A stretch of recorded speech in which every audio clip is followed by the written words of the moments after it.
All right. Today we are going to look at the other writing tasks and their formats for your English 1123 syllabus.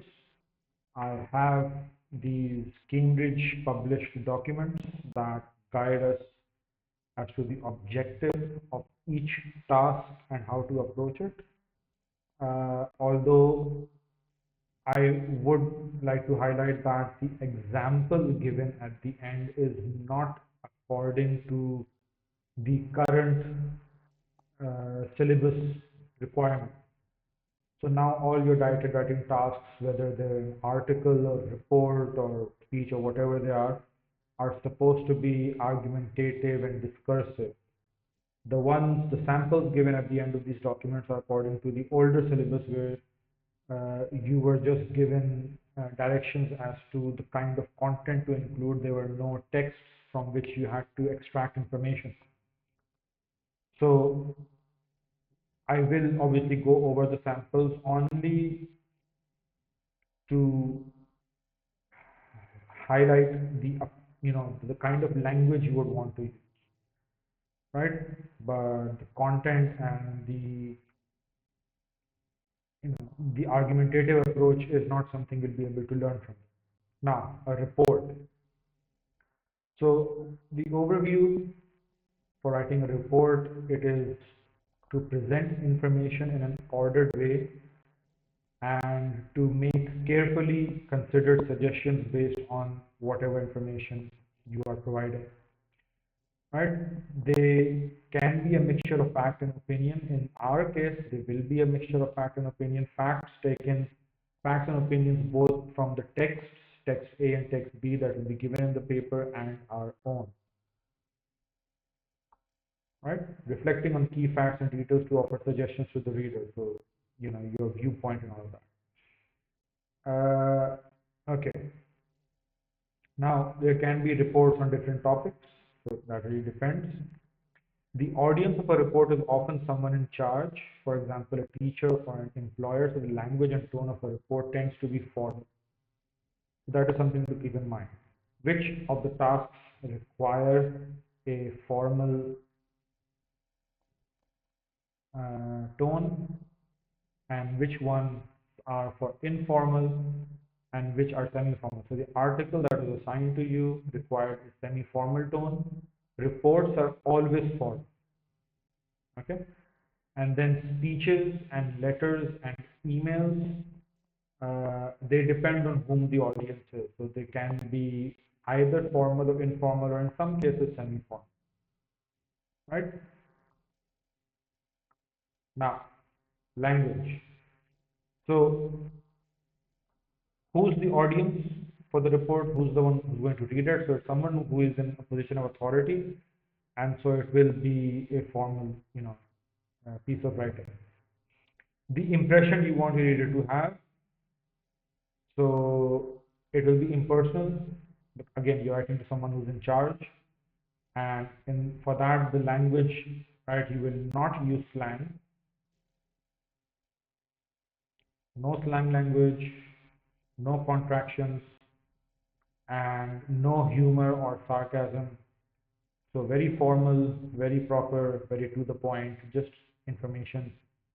Again, right, a few tweaks when you actually get to writing that, because we'll be again extracting information opinions from the text provided and then working them as explained with the article. So whatever is explained for article writing, the general approach is the same. The specifics of the content and the style of writing would differ for a report or a speech. Okay. So you'd be asked to make suggestions or recommendations or to offer an overview of a complex situation. And right, is the report going to be useful? So you're not using emotive words, you're not going to get emotional, you're not making personal appeals, right? You need to sound calm and polite. So you need to use words and structure your sentences such that you achieve that effect, sounding calm and polite. Organization. So I did explain tip-top the last time for paragraphing, but the overall organization of your report. So you will need to identify and group the key information, facts, and details your report needs to include before you start writing. So that is the planning part of the writing process. The structure of a report is usually in three parts: an overview, so that's an introduction of what the topic is and maybe the key ideas that you'll be discussing. And then the middle or the body, which presents the main ideas and develops and supports those relevant facts. And then the end, which is a summary with your recommendations, suggestions, right? Anything else that you would want to include, right? Maybe some suggestions. Now again, right, this is just a guide to the organization, not to how many paragraphs there should be. Okay, so these 3 points can be split into 5 or 6 or even perhaps 7 paragraphs or 4 minimum, but definitely not 3, because if you just stick to 3, you're going to have a very short introduction and a lengthy body paragraph, and then again a short conclusion that is going to be very, very mismatched, and you know it's going to look poor. All right, organize different aspects of the report into paragraphs as appropriate. So we talked about that already. Help your reader to locate information. Now, adding subheading, right? A report needs to have a heading.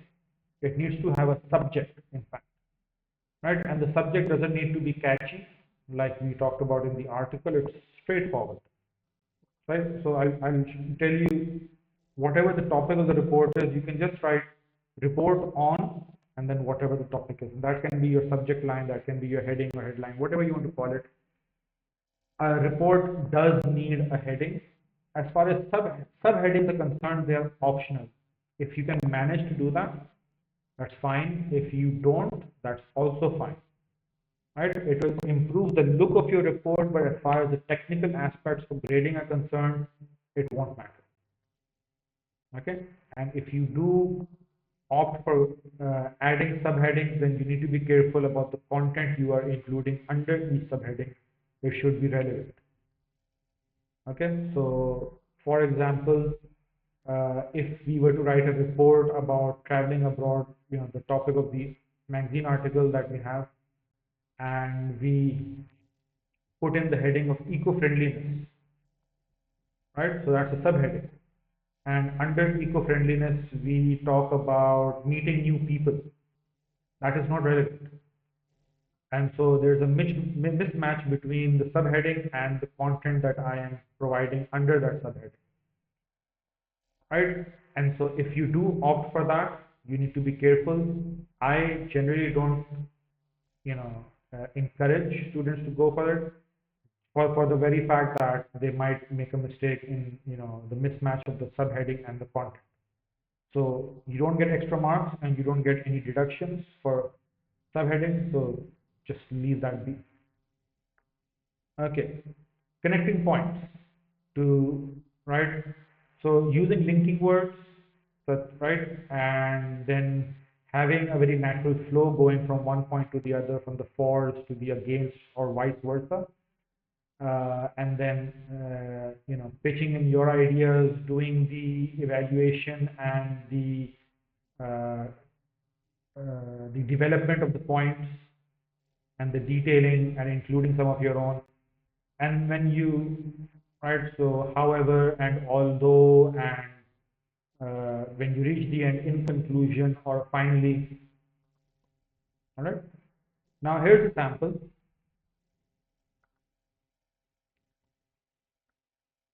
I would actually put the heading first, but this works as well. So I don't believe they've given any mark. No.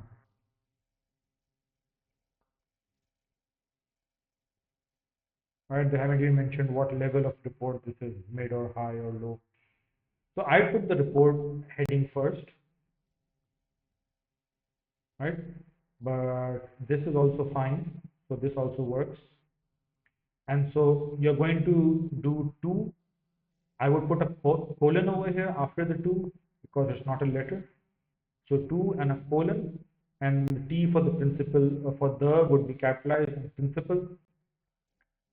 You don't want to need a comma after that because it's not a letter. Then you have your heading. You can center this if you want or underline it to make it stand out. And you can see how simple it is. A report on the school career. That's it. Just like I mentioned, right? So the heading, you need a heading, but you don't need to be creative. Now, this paragraph has an introduction of when it happened and what happened and if it was good or not. Then they've given a subheading for insights, for what people took an interest in and how the reactions were. So I'm not going into the detail of the content, that's not important. You can read it and see the kind of language. You won't notice any figurative language, no contractions, no slang. There won't be any humor. It's very practical, it's very formal, it's very to the point, right? They're just giving the information that is required. Okay, the kind of vocabulary they've chosen to use matters, and so I will share with you documents and a video link for formal versus informal vocabulary, and that should prove useful. So you need to, right, you can go through those and choose which words you would want to use depending on the kind of writing you're doing, right? For example, uh, saying thank you and saying appreciated. Something is appreciated, right? Simply saying thank you can work for formal and informal both, but saying that your assistance is appreciated instead of saying thank you for helping. So saying your assistance is appreciated is it's the same thing, right? But it sounds fancier. It is formal language, formal vocabulary, and so you want to choose your words according to the kind of writing you're doing. The next subheading they have highlights. So what really stood out, okay?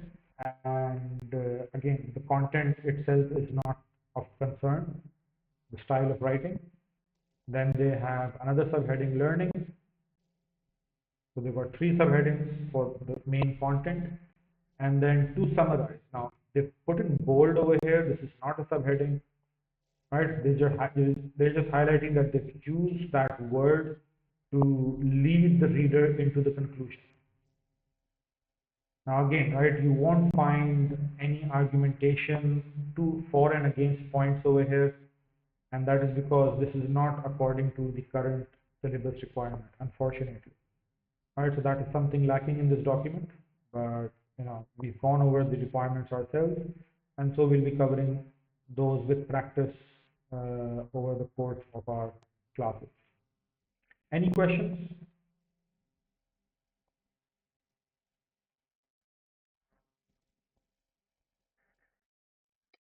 Okay. Next up is letter, right? So a letter is obviously to communicate depending on whom you're writing it to. If it's to a relative or a friend, right, you're just telling them how things are, giving them updates on life. If it's to someone in authority, if it's to make a request or to make a complaint or give an update or something like that, then it's a formal letter. It could be used to apply for a job or express opinions. So the purpose and the audience both matter as to whether the letter is going to be formal or informal. When you get a task in directed writing, they will not tell you to whether it's going to be a formal or informal letter. You will have to figure that out based on whom you are writing to or what the purpose of the letter is. So that's on you to figure out. It will not clearly state write a formal letter. That's not going to happen. Okay. So know that a magazine article is semi-formal, a report is always formal. Letter, email, speech, you have to figure them out.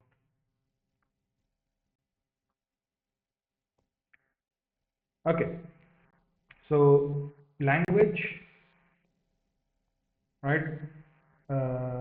Who the audience is. So normally it's to one person, although for more formal letters, you will not always know the person's name. If you do not know the reader's name, you can start your letter with Dear Sir, Dear Madam. If you know the gender, you can do Dear Sir only or Dear Madam only. If you're not even sure of whether it's a Sir or a Madam, then you do Dear Sir slash Madam and then comma. That works for a formal letter. And in that case, if you do not know the name of the person, then you will end with yours faithfully. And this S over here is not an apostrophe S. That's how you write it out. Yours faithfully.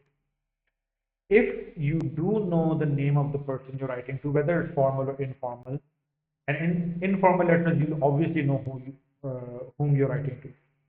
So you write Dear, and for example, Bilal, right? Or Furqan, or whomever it is, right? And you write that, and in that case, the ending of your letter can be yours sincerely, but that's again a more formal thing. In informal letters, you can, do love to hear from you soon, love you, take care, all the best, or more informal endings that would work. Many students have, get confused with the dear part. They're like, oh, a formal letter should be respected sir or respected madam and something like that. No. Dear is universal. It works for formal and informal both. It is the simplest thing you can use to get it right. And so whether it's dear, Salma or dear, I don't know, right, Josefa, whoever it is, or dear sir, or dear teacher, or dear principal, or right, dear sir, madam, it works for everything.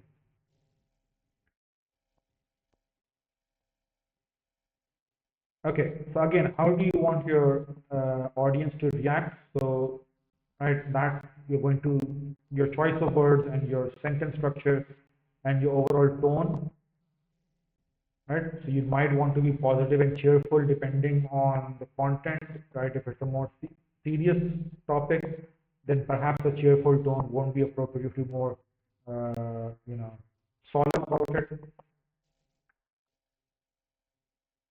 The purpose of the letter, again, we just talked about that, right? Name, if it's depending on the purpose, whether it's going to be formal or informal, right, will matter. And how to influence your readers to take your point of view or suggestion seriously. So, if it is a form, this basically matters for a formal letter. Uh, a bit more informal, but informal, you can use humor, you can use contractions, you can use figurative language or sarcasm. Slang language is not,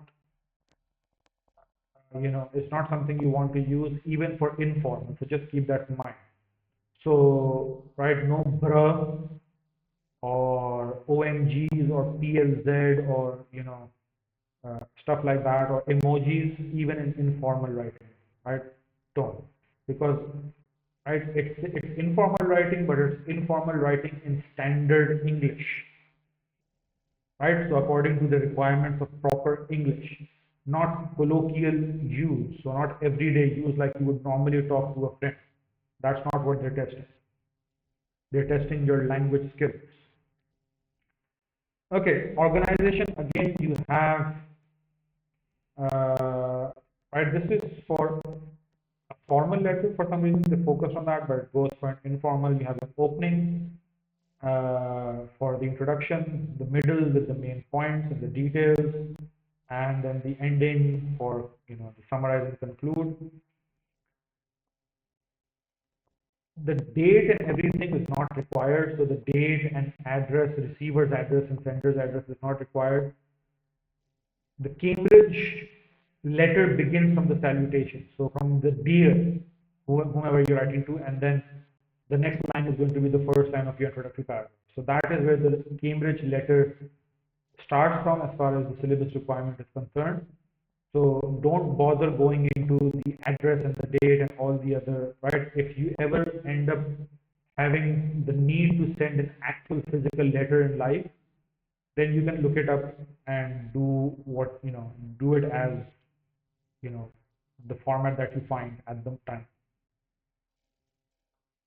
Okay. Using linking words.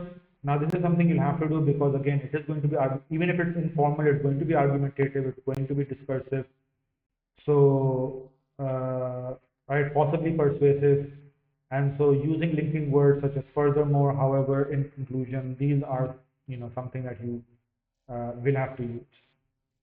And if there are time scales involved, then make them clear using I am currently or previously or prior to that or following that, right? Now again, time scale doesn't necessarily mean days passing, but perhaps a sequence of events. So following our decision, so and so happened. Now we're not talking, obviously time passed between one action and the other, but right, in this case, you are focusing on not how much time passed, but the sequence of events. So you can use those words to make it clear. Here you have a sample of a formal letter. This is, I believe, a letter of complaint about something that went wrong with the food at an event at a hotel, right? And so they're requesting for, a lot, honestly. But again, the content itself is not important. You can see there's no heading. You don't need a heading. Dear hotel manager, so you don't know the name, and quite honestly, in many cases, the name doesn't matter, right? But because, right, they could have written dear sir slash madam. In this case, right, it's the same dear hotel manager. So whether it's a sir or a madam, it doesn't matter. They hold that position, so they're addressing the position of the person whom they're writing to. Introduction, right? And then they're going into details of what was good and then what went wrong. And then finally conclusion. You can see because they haven't used the person's name, they're going with your, this should be yours. So again, these are not perfect examples. I'm sure there are grammatical or spelling or vocabulary mistakes somewhere throughout this piece of writing. So not something that is the focus currently. So again, do not take these examples as perfect examples. They are by no means,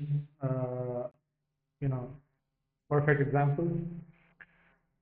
They're ending with your faithfully, yours faithfully. That's, and write your full name. So you don't need a signature. You can write your name, and it doesn't even have to be your name specifically. You can come up with any name you want. That's not important. The examiner is not going to check the name on the letter against the name of the candidate. In fact, right, when the examiners check, to the best of my information, they don't even have the name of the candidate available to them when they're checking, right? Because they get scanned copies, and so they get scanned copies from your answers only, right? So it doesn't matter. But don't do something like, writing animal names or, writing A, B, C, X, Y, Z, or writing a student in the exam hall. Don't do something like that. Okay, just put in a proper name. Put in something simple. You don't have to sound fancy. It doesn't have to be an English name. It doesn't have to be an odd name. Very simple. If you're okay with writing your own name because it is your own paper, just write your name. That's it. And I stress that because I have seen students writing all sorts of things in place of the name for some reason, and it's rather odd, to be honest. Any questions as far as the letter is concerned? Now, obviously, whatever I'm saying and showing to you is all very theoretical, and right, we will put it to practice when we get there. But any questions right now?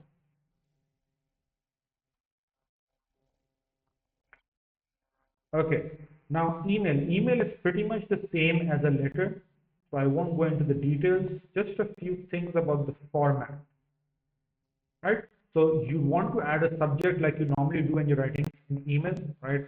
You're using Gmail, like that's the most widely used mailing service, and right. So they have a subject line, right? You don't need to write the recipient, perhaps recipient email.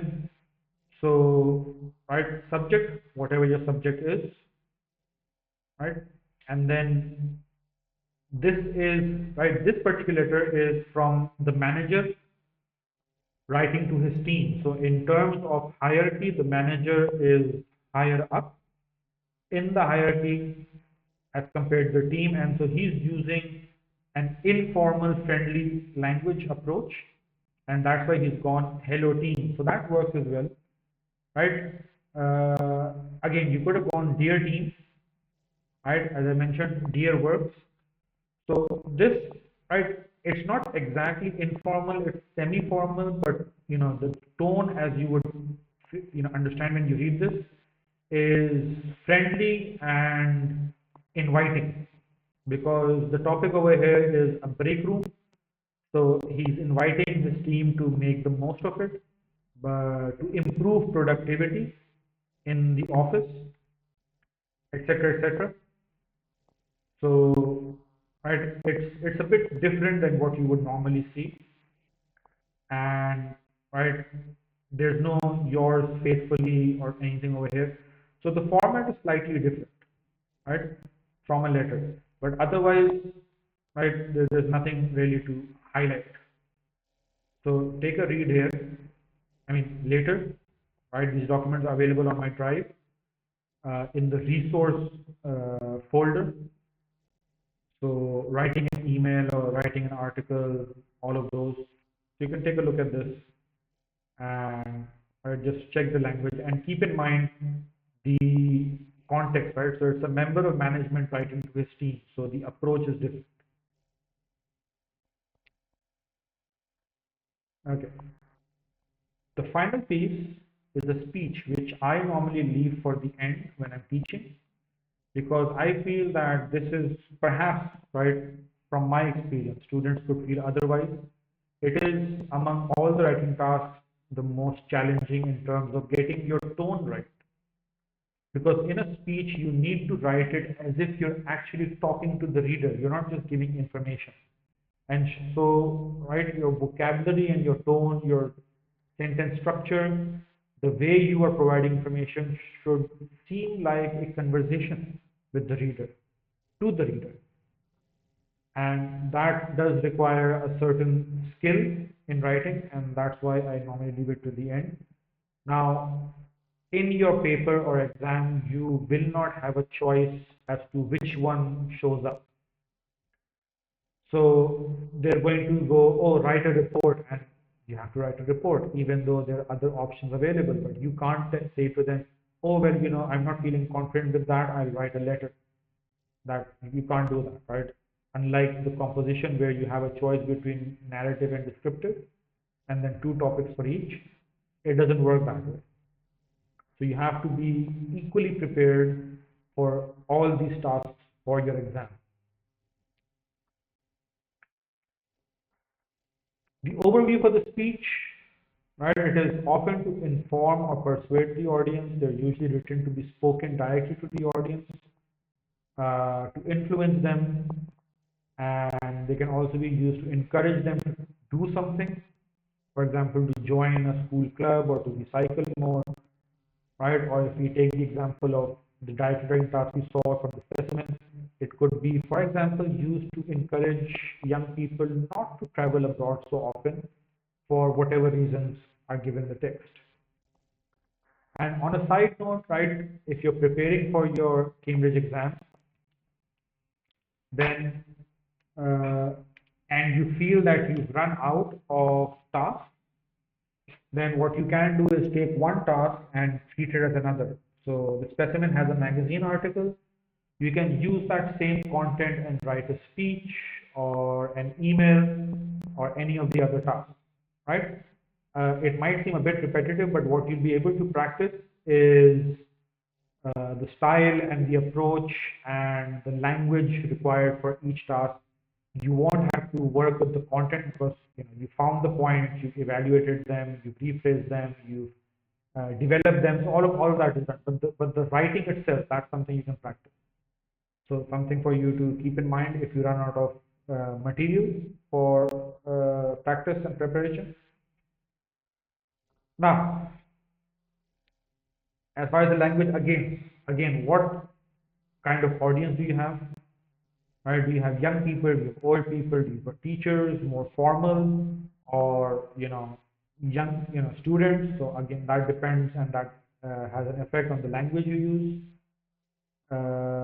Whether your audience are likely to agree or disagree with what you say, right? And so this is useful for us because again, we're going to work with texts that have points for and against, and so you want to present them both, and then lean towards one, and finally clearly state your view and opinion, give points in support of your stance.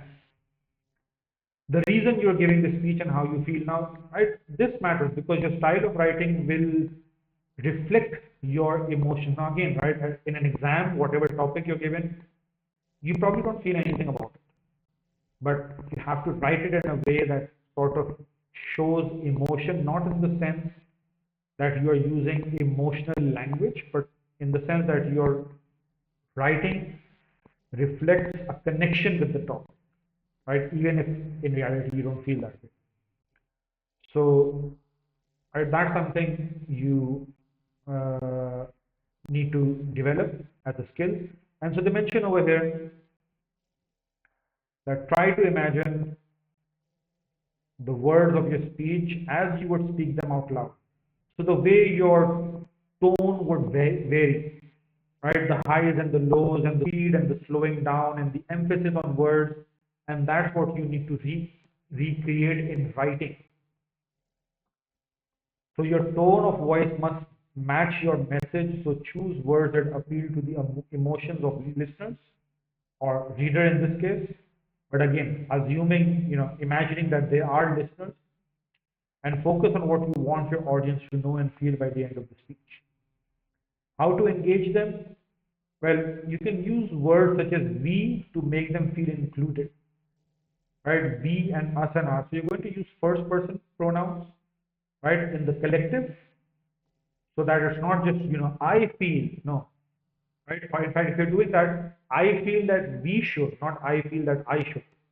Because if you're just sticking with the I, then you are excluding yourself from everyone else and just making it focused on a single person, which is the speaker. Organization, plan where you want to finish your speech and how you'll get there. So again, planning is important, and they don't mention this, of course, because it's not something you'll be doing in your actual exam or test at school, perhaps, but rough draft. So write a rough draft, do the editing, tweak it, fix it, improve it, and then produce a final piece of writing. So that is something you should do, with the time you have for practice and preparation. Okay, so an opening that grabs your audience's attention and makes the overall topic of your speech clear. So that's the first thing you want to do. Right, so you want to put in a rhetorical question. A rhetorical question is a question that you throw to the audience you, to make them think or to grab their attention. You don't want a yes or no or any kind of response, right? So, for example, let's assume a very, uh, a fantasy situation that you are engrossed in your studies and your mother has been calling you to have dinner, but you're so busy with studies that you're not leaving your room and you're just preparing, and so your mother comes up to your room and then knocks at the door and asks you, well, aren't you going to have dinner? And right, in that case, she's not expecting a yes or no response that, oh, I'm not, you are going to have dinner. Basically, she's telling you to give yourself a break, come and have dinner, and then you can go back to study. So that kind of question is a rhetorical, a very, simple example, but just to give you the idea, that's a rhetorical question. Okay. So you can use rhetorical questions. You can, right, to grab attention. There are other techniques as well. Presenting the situation. So, and then a well-structured, supported, and developed argument. So, right, speeches are not, speeches normally have like a for and against to them. So this is more to what we want. So you have points to support your argument and you might use real life examples or anecdotes. Real life examples are real life examples, obviously, and anecdotes are basically some story that has, you know, a message that supports whatever you're trying to say. A powerful conclusion. So, right, group your final words or ideas in threes to help them memorable. So, you know, you would go like, oh, I would conclude with, this, and this. And so summarize all of that into 3 points. And the reason for that is psychologically that's easier for us to remember. For example, for recycling, they say reduce, reuse, and recycle. So those are 3 things: reduce, reuse, and recycle. So as an example, right?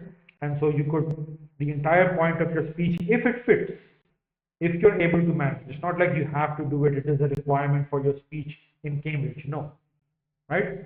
It's something that you can try and do, and that would, make your speech more effective. Organizing your ideas into paragraphs, obviously, show the connections between the ideas in sentences and paragraphs using linking words, such as in addition, likewise, similarly, or any others that are appropriate. Here's the speech.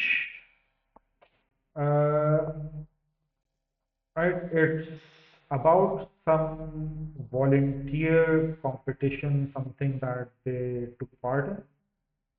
Right? There's no for and against over here. It's just something that happened that they're presenting as a speech.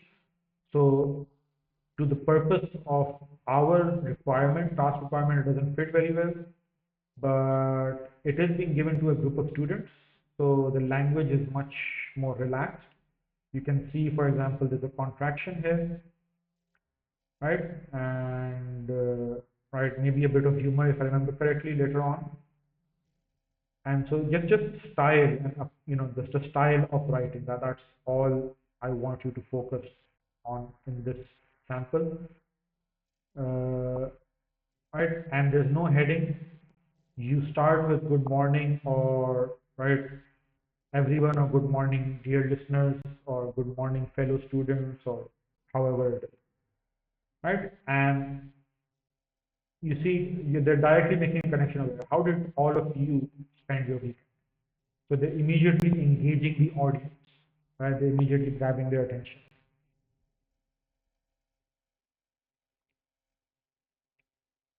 Right? And so a bit of humor over here, right? Guess what I did? Not hiking, not climbing. No, I spent the whole of yesterday afternoon learning vocabulary with my best friend. Right? Sounds a bit boring, but in fact was quite the opposite. So keep listening. Right? And so they grab the attention. They're not directly telling, oh, this is what happened. And then they go on to detail it, right? That they're going to get 50 pounds and whatnot, and volunteers and something. So, right? And then they do mention at the end that they did get the money, but it was a learning experience and it helps them and whatnot. Okay?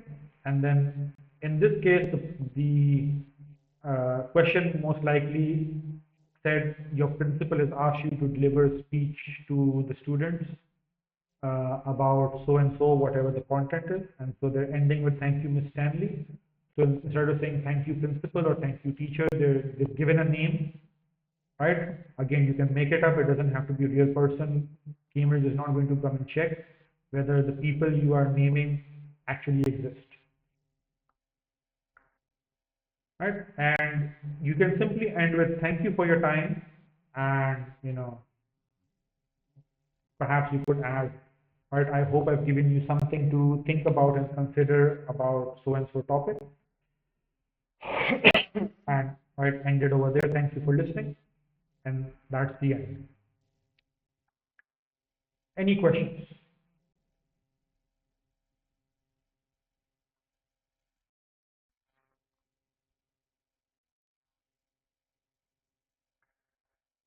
Right, so a rather theoretical class. Now, from this point on, right, your writing tasks are pending for correction. So once those are turned in, I will come back to those. So please turn them in. complete them, and right, I'm guessing it's going to go till next week.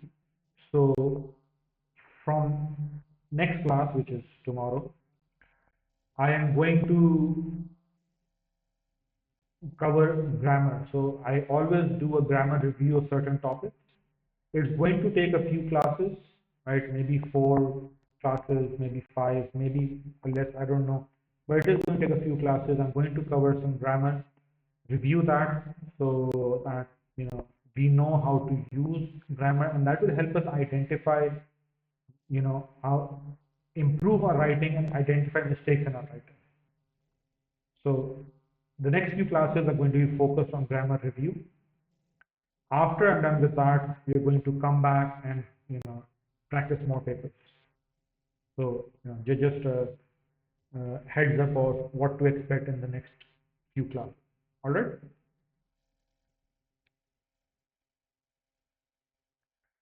Okay. So if there are no more questions, that's actually all for today.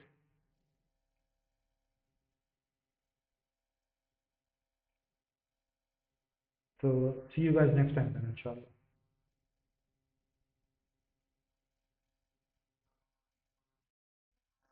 Allah Hafiz. Allah Hafiz.